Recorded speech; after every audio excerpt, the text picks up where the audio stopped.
Good afternoon, namaskar everybody. At the outset, let me share my experience with this conclave this time, because last time I was there physically present along with Professor Behra, Professor Padhi, and galaxy of other participants at Bhubaneswar.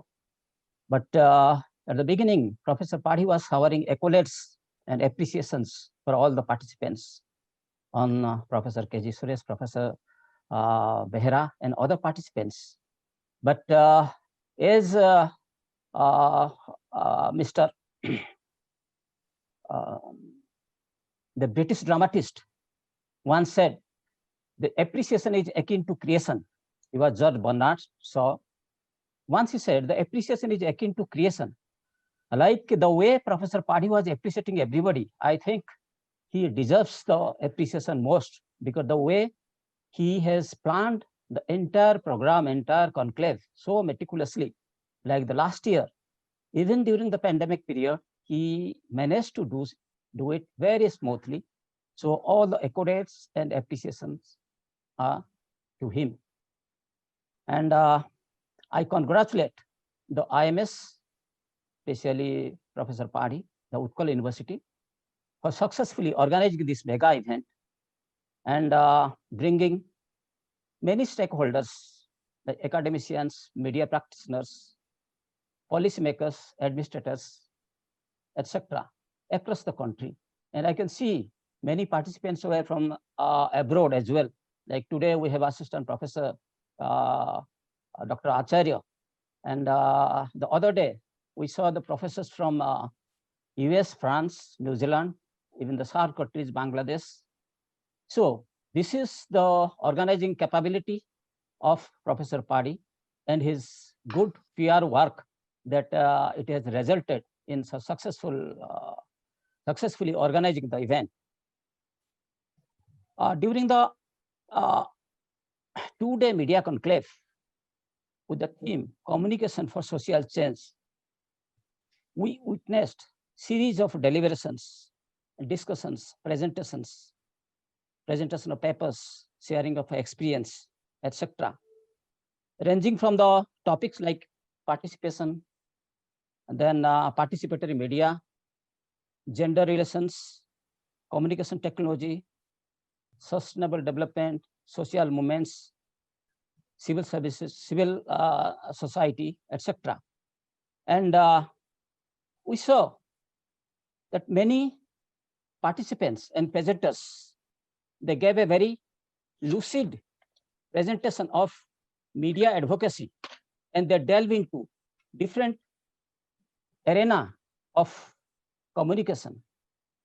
Sometimes media studies, media, press, communication, journalism, they are interchangeably used. But for me, all are the other side of the coin, because the communication as such has almost these are the family members, they are the kins and kids of communication. Now, before going to the thematic area, let us see what a communication is all about. Today, Professor K.G. Suresh is there. And one thing Professor Padhi forgot to tell all of us, that he is son-in-law of Orissa and brother-in-law of my village. Is a academician of excellence. He is DG, former DG of Indian Institute of Mass Communication, where I studied. I'm alumni. Professor Manoj Dwyer is also, he's participating. He's also one of the students, my classmates. So he is, most importantly, such a nice person, ever smiling, always in the Facebook you see, even today you can see, or ever smiling, always having a smiling face. So today, about communication, what I learned from IMC, that it has 7 C's, like clarity, connectivity, comprehensive, then conciseness, etc. But what I give importance to communication is the noise component and the responsibility. As we know in the movie that Spider-Man, when Peter asks his father, then father tells the great freedom comes with great responsibility. Exactly. Press enjoys the freedom. It is the fourth state. It is the fourth pillar of democracy. And recently, the civil society, the fifth pillar. And last week only, we had the Press Day. We celebrated on 16th of October, November, we celebrated the Press Day. If you see the logo of the Press Day, you'll find a bird flying high in the sky with a pen in the beak, and it has different colors of feathers, wings. So from the management studies, as I was doing a public policy management abroad, so what I know, a management guru was there. He was a doctor. His name is Dr. Professor D. Bono. He's a management guru from Britain. So he has given the concept of 6 hats principle. Everybody wears different colors of hats according to different situations. A green hat symbolizing the creativity. Red means we should be watchful. Then yellow hat, we should be very, very careful. So that bird symbolizing the press freedom, it is flying high and it has a panoramic view of the society. So it observes the society, all the nuisances of the society, all the nitty-gritties of the society, whether the parliamentarian is doing its work, whether the judiciary is doing its work, whether the executive is doing its work. So it has a different panoramic, it has a very pivotal role, it is a crucial role. So that freedom which the press enjoys, that freedom has to be coupled with responsibility, high degree of responsibility. So responsible communication and without distortion, without twisting the fact, as we know and as we see today, the social media, how facts are twisted, how they are distorted. So because of that, the last component of that notion of communication, that feedback mechanism, that should be stressed often. We should have the mechanism to get the feedback from the people, from the target audience. Suppose the government or the policymakers, they are introducing some scheme to know the mood of the people, whether that scheme is acceptable by the people. As the IEC component, the behavioral component, which was introduced in the 1960s by the USF for family planning programs, and subsequently it was applied in India also by Sanjay Gandhi. So if you impose something on the people or the citizen, they may accept or reject. It may backfire. So it may take your planning and the policy narratives back to the 10 years, 50 years. So that kind of feedback mechanism should be there, and the communicator's role is not distorting the fact, enjoying the freedom with responsibility, and getting the feedback and providing the policy advocacy, media advocacy for the policy inputs, for policy corrections. So responsible press and communication with feedback mechanism has a greater role. Here, let me share my experience. When I was doing a course, being deputed by, after availing the UN fellowship, Professor Acharya is there on health communication. So when my first posting, I was in the health ministry, I was nominated by the WHO. I availed the WHO fellowship out of 17 people nominated by Government of India from India. So in Sydney University, I was doing a course. In the communication lab, they showed us a clipping. The clipping was for 5 seconds duration. The intent of that clipping was impact on accidents. As you know, those people or those participants who have gone to USA, UK, or Australia, they find very sprawling, big roads, 8 lanes, 10 lanes, 12 lanes roads, and you cannot drive less than 100 kilometer speed. You drive very fast. And in Australia, specifically that Adelaide, Canberra, or New South Wales area, a lot of kangaroos are there. And kangaroos you might have seen kangaroos having the bags in their belly. They keep their babies there. So in that advertisement, that clipping, they showed, because it is kangaroos crossing the road at a very faster speed and coming on the line of the speeding cars, many accidents happen. So to reduce the accident, this clipping was intended to create awareness. But that is why I'm narrating this story. This is two components. One is impact, second is responsibility, morality. So there, for the first second, they are showing a kangaroo, mother kangaroo, with a small baby in the stomach. Next second, they are showing dust particles totally strewn everywhere. Third second, dust particles settles down. Fourth second, they are showing all the flesh, small parts of the flesh, meat thrown everywhere, blood splatting everywhere. And the kangaroo baby is just lying on the roadside and nothing is visible. And that banging sound slowly settles down along with the dust particles. And for few seconds, it will make you totally silent. Now the impact is very strong. But out of the 17 participants from India, nobody accepted it. They said, morally, this is not acceptable. If you contextualize that thing to Indian context, people will not accept it because the sympathy, morality will not go with the advertisement. It will go with the baby. So this kind of advertisement is not applicable for India. It is not responsible. Let me contextualize that incident, that clippings to Indian context. What happens in India, in social media, what you see, there is clogging of information, twisted information, distorted information. You will find, suppose a person is dying in the road accident, blood is oozing out of the head.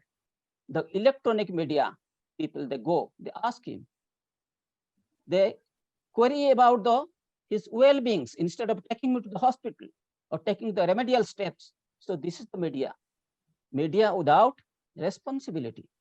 So this is not accepted by the people. But as you know, psychologically, as Sigmund Freud said, it appeals your ego that humanity is still left in us. It just appeals exactly the way, suppose you are going to the office, we see some accident, we will stop for a few seconds just to satisfy our ego that humanity is there with us, but actually we don't do anything. So that kind of media, that kind of social media, specifically in the electronic platform, is very, very rampant these days. So why I narrated that incident, shared my experience from Australia is media should be responsible, though freedom has been granted, that freedom is not absolute. That should be with some responsibility. And then talking about the social change. Let me see, what is change? What is social change?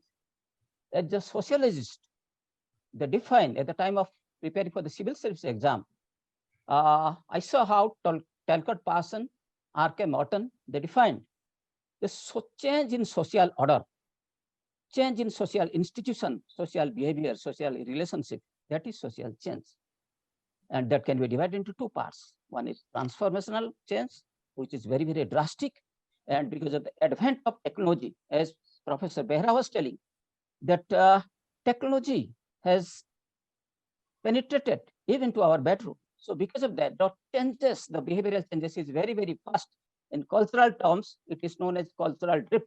The way Indians, they go to USA or Europe, the first generation kids, they develop cultural drift.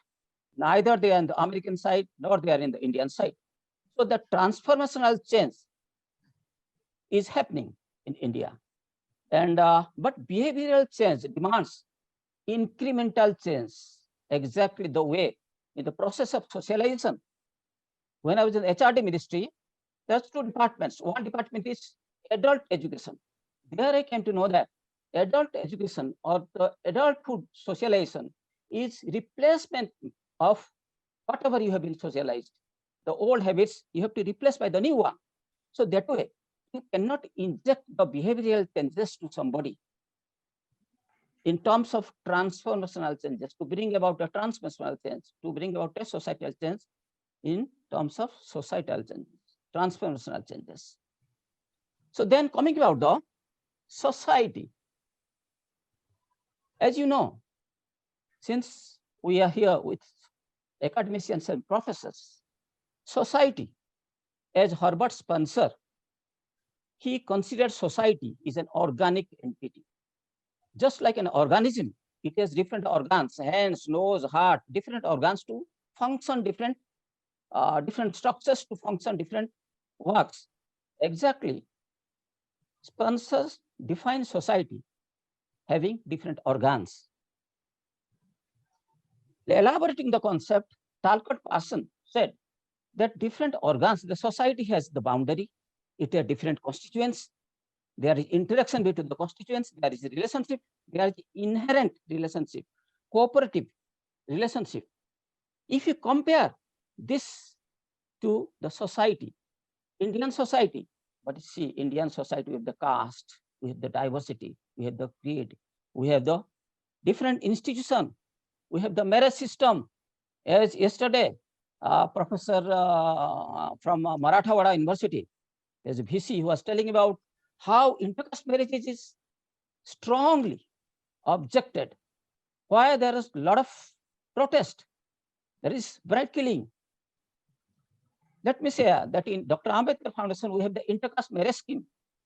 Recently, we assigned the job to Indian Institute for Public Administration, Professor Sheila Reddy. She conducted a research, and the result is that after getting married, they have the incentive scheme. They are getting 2,50,000 rupees from us, my foundation. So after the marriage, after 1 year, there is problem. Even the person belonging to the higher caste, even their society, they are not ready to accept the couple. They are totally disoriented. A lot of problems they are facing. Exactly. If you see NGO scheme, we have the NGO scheme for celebration of the great saints. Same is the case with the atrocity scheme also. What happens? Those benefit of the schemes is pocketed or availed by the majority. Not a single person from the NGO scheme is availed by any person belonging to SC or ST. All are availed by a majoritarian community. Though this is meant for the celebration of the great saints who fought for the social justice. So that way, the participation or sense of belongingness, morality, responsibility, as we are deliberating upon during the 2-day session, have great role. And let me take the opportunity that Dr. Ambedkar Foundation also runs a scheme known as medical relief scheme. And I request all the participants to spread this message. This is the only scheme in India where we extend the benefit in the same day. In the same day, and the sanction letter, I have devised a stamp. In the sanction letter, I put a stamp that Dr. Ambedkar Foundation practices zero tolerance towards corruption. Within 1 hour after receipt of the proposal or the applications for medical relief, we used to send it online to the minister. Minister approves it. The same day itself, we transfer the money to the concerned hospital for treatment. So this is our achievement. In Dr. Ambedkar Foundation, we have different schemes. And about the cultural diversity, a lot of things have been said. And Professor Behra was also telling structural functionalism yesterday, Talcott Parsons, and a division of labor, as Durkheim also, he was faintly mentioning division of labor. But the division of labor, the concept given by Durkheim, is totally different at the existential reality, what we experience in India. Because in India, division of labor, as Dr. Ambedkar said, is characterized by birth. Once a person is born as a Juha, he dies as a Juha. His profession is confined on the basis of his birth. So the Western concept of division of labor as defined by Emile Durkheim, the French sociologist, is not applicable in Indian context. So, taking into all this into consideration, first of all, Indian society has to be a unit first before we declare unity in diversity. Unity in diversity is just a misnomer. This is a dead dream. If there is no unit of the society, as Spencer said, as Talcott Parsons said, one organic unit. We are not an organic unit. There is no interaction between the communities. There is no cordial relationship among the communities. So it is not an organic unit. Indian society is not an organic unit. So without organic unit of the society, telling that Indian society or cultural diversity is unity in diversity, the daydream. I don't agree. I totally disagree with this.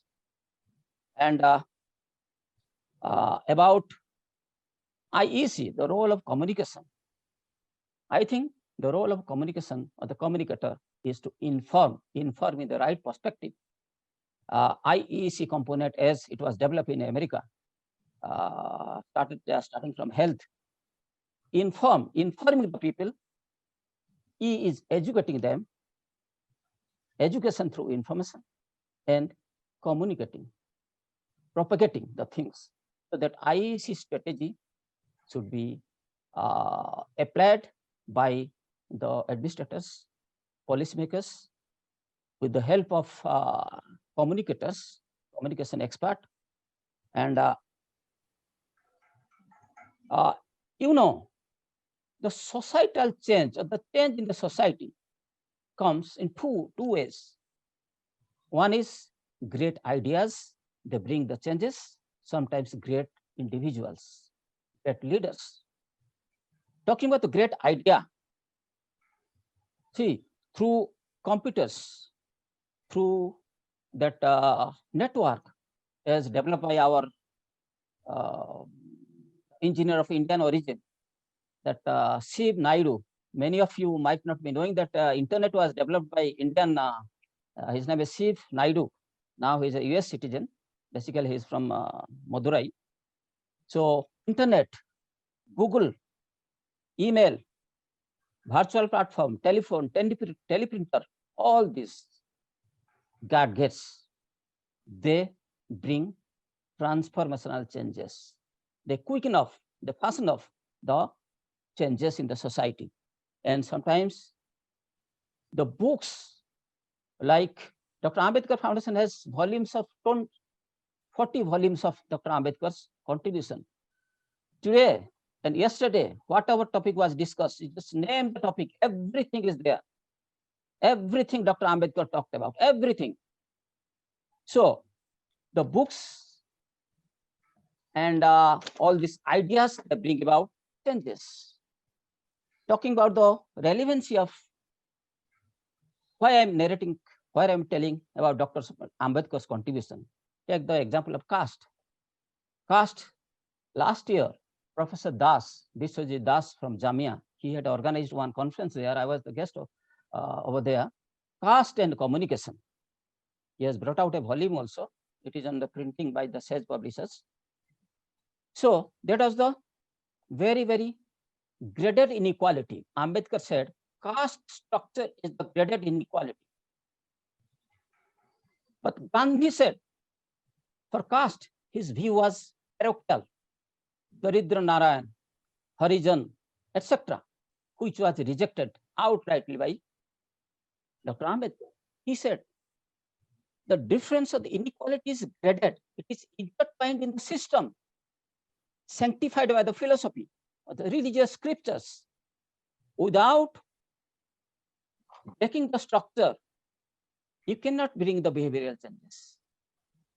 Dr. Ambedkar was totally, because he was a doer. What was his advocacy? His advocacy was to break the system, caste system, feeling of segregation, then untouchability. Gandhi said this is the most crime. It is a crime against humanity. Then Ambedkar said, okay, but this kind of statements are cosmetic. If you consider untouchability as the crime against humanity, then you are the leader in the Congress. Why don't you make it a policy that unless somebody declares that I will not practice untouchability, he or she will not be allowed to be made a member of this Congress? Ambedkar said this. So these are the things between the two, because so is the gender studies. In gender studies, see how we say jatra ramanti devata tatra tishtati nari. This kind of thing means God जहां रहते हैं या नारी जहां रहते हैं पूज्यते, पूजा किया जाता है, वहां नारी तिष्ठते. आम्बेडकर कह रहा है this is too much paternal. अरे देवता क्यों है, देवता को नारी के साथ क्यों पैटर्नल पूजा करते हो? उनको सम्मान नहीं चाहिए, उनको समानता चाहिए, सम्मान नहीं चाहिए. सम्मान गिविंग इज ए पैटर्नल. आप कौन होते हैं उनको सम्मान देने वाला? बेटे को क्यों नहीं देते सम्मान? ये पैटर्नल एटीट्यूड है. उनको egalitarian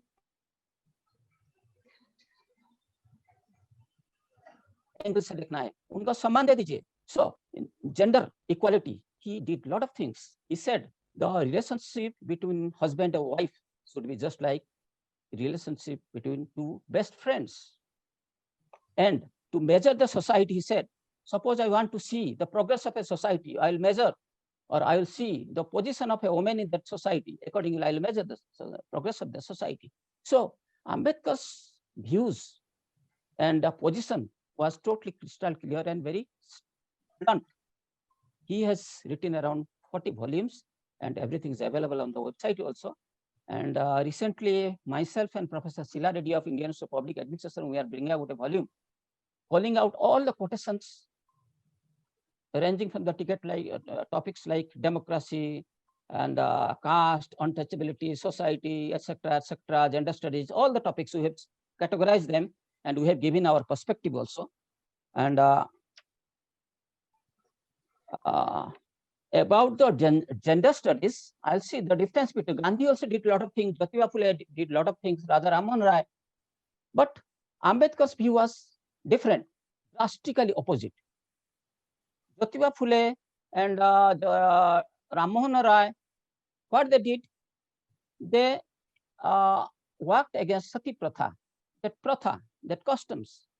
But Ambedkar said that is okay, but that is not the remedy. What is the remedy? Now, enshrining the rights or extending the right to the woman, right of inheritance to property, right to have right to divorce, right like maternity leave, etc. Many of the women must not be knowing that it was Dr. Ambedkar who resigned from the office of law ministry against this Hindu Marriage Act. So these are the things. And if you see the contribution of Dr. Ambedkar to mitigate all this diversity, I think in the development of the scientific temper, if you go to the preamble, you will find that. And regarding persons, again, social solidarity or the developing the we feeling, in the preamble itself, if you open up the first page of the Constitution, in the preamble you will find the word we. We means the people, represent the people. So sense of belongingness that was there. And today I'll say we are commemorating the 121st birth anniversary of Dr. Mahatab, and I see a common ground, a synergy between Dr. Mahatab and Dr. Ambedkar. What is that synergy? Dr. Mahatab was a national leader. He was a great communicator. And Dr. Ambedkar, he was a pioneer of egalitarianism of the deprived section of the society. And the synergy between the two was the theme of this conclave. That is evident from the fact, I'll quote Dr. Ambedkar from volume number 1, page number 51, which will just give the gist of the theme we have decided in this conclave. He said, society continues to exist by communication, indeed in communication.